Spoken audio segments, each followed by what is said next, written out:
এখনো যদি আপনারা চাঁদাবাজি বন্ধ না করেন, এখনো যদি খুন খারাপি বন্ধ না করেন,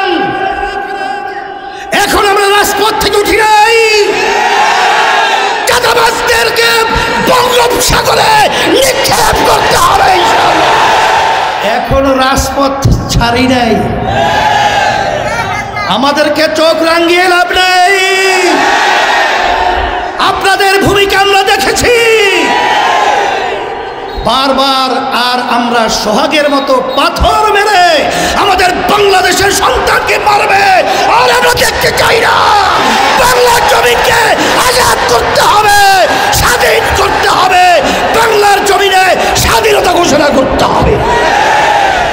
আজকে নারায়ণগঞ্জে এই জনসমুদ্রে প্রমাণ করে নারায়ণগঞ্জের মাটি ইসলামের ঘাঁটি। বাংলাদেশ স্বাধীন হলো 54 বছর চলেছে,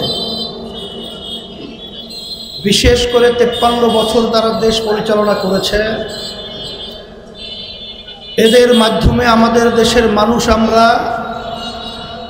পেয়েছি তামাম দুনিয়ার ভিতরে 5 বার চোরের দিক থেকে ফার্স্ট হয়েছে। আমরা এদের পরিচালনায় পেয়েছি হাজার হাজার মায়ের কোল সন্তান হারা হয়েছে। আমরা এদেশে পেয়েছি ক্ষমতার মসনদে চেয়ারে বসে আমাদের দেশের টাকা পাচার করে বিদেশে বেগম পাড়া তৈরি করেছে। আপনারা দেখেছেন কিছুদিন আগের রিপোর্ট, সদ্য আওয়ামী লীগের ভূমিমন্ত্রী শুধু লন্ডনেই তার বাড়ি পাওয়া গেছে প্রায় 350 মতো। 5ই আগস্ট এ দেশ অভ্যুত্থান হয়েছে, হাজার হাজার মায়ের কোল সন্তান হারা হয়েছে। বাংলাদেশের বহু মানুষ পঙ্গু হয়েছে, চক্ষু হারিয়েছে। 5ই আগস্টের পরে আমাদের একটা আশা, এ দেশকে আমরা সুন্দরভাবে সাজাবো, আমাদের দেশ স্বাধীন হিসাবে আমরা বাংলাদেশে বসবাস করব। কিন্তু দুঃখ সহকারে বলতে হয় 5ই আগস্টের পরে একদল ক্ষমতা প্রেমিক ক্ষমতা যাওয়ার জন্য আমাদের দেশকে প্রতিটা ক্ষেত্রে অশান্তির আগুন ধাউ ধাউ করে শুধু জ্বালিয়ে রাখছে, নিভাবার মতো সুযোগ পাচ্ছে না।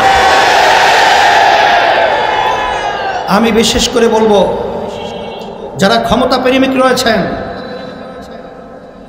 সদ্য 5ই আগস্ট জুলাই 1 বছর সবেমাত্র হয়েছে। এখনো যদি আপনারা চাঁদাবাজি বন্ধ না করেন, এখনো যদি খুন খারাপি বন্ধ না করেন, এখন আমরা রাজপথ থেকে উঠি নাই, চাঁদাবাজদেরকে বঙ্গোপসাগরে নিক্ষেপ করতে হবে।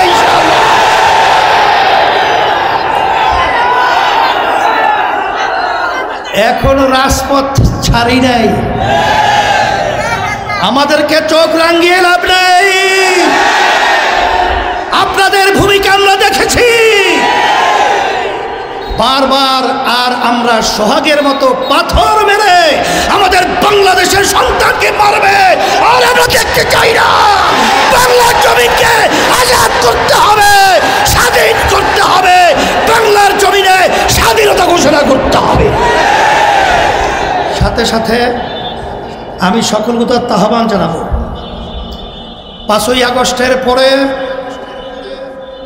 বাংলাদেশের মাটি আর আওয়ামী লীগ, বিএনপি, জাতীয় পার্টি তাদের শাসন দেখতে চায় না।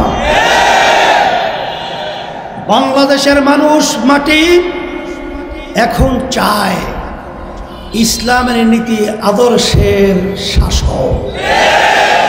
তার বাস্তবতা আমি স্টেজ আসার পরে কয়েকজন হিন্দু আমার দাদুরা আমাকে এসে বলতেছিল যে 5ই আগস্টের পরে, বিশেষ করে আমাদের মাসুম বিল্লাহ ভাই কথা বলতেছিল যে তারা আমাদের জান মাল এবং আমাদের মন্দির সহ সব তারা পাহারা দিয়ে আমাদেরকে সংরক্ষণের দায়িত্ব পালন করেছে। এর নামই হলো ইসলাম। আপনারা দেখেছেন আমাদের জনসমাবেশ হলো, গণসমাবেশ হলো, মহাসমাবেশ 28শে জুন। সেই মহাসমাবেশে হিন্দুদের নেতারা, খ্রিস্টানদের নেতারা, বৌদ্ধদের নেতারা আমাদের সমাবেশে এসে একাত্মবাদ প্রকাশ করে তারা আমাদেরকে সমর্থন জানিয়েছে শান্তির লক্ষ্যে। আমি নতুনভাবে আমার ভাইদেরকে আর নতুন কিছু বোঝাতে চাই না, বলতেও চাই না। তবে আপনাদের কাছে আমার অনুরোধ থাকবে, আমরা আর খুনিদের সহযোগী হব না, আমরা চাঁদাবাজদের সহযোগী হব না, আর মায়ের কোল সন্তান হারাকারীদের সহযোগী আমরা হব না। এদেশ আমার, এদেশে আমি জন্মগ্রহণ করেছি। এ দেশকে সুন্দর করার জন্যে আপনার আমার দায়িত্ব কর্তব্য আছে না নাই? সেই হিসেবে আসেন, সামনের নির্বাচন আমরা সংস্কার, দৃশ্যমান বিচার, পিয়ার পদ্ধতিতে নির্বাচন, এর বিকল্প যদি কেউ চিন্তা করেন আমরা বলবো সে দেশপ্রেমিক হতে পারে না। সেই হিসাবে আপনাদের সকলকে আমি ধন্যবাদ জানাচ্ছি। আজকে আপনারা যেভাবে গণসমুদ্রের মতো আপনারা উপস্থিত হয়েছেন, আমি দেখে খুশি হয়েছি। আমরা যেন সব একাকার হয়ে দেশের পক্ষে, ইসলামের পক্ষে, মানবতার কল্যাণের পক্ষে আমরা যেন কাজ করতে পারি। আল্লাহ তৌফিক দান করুন।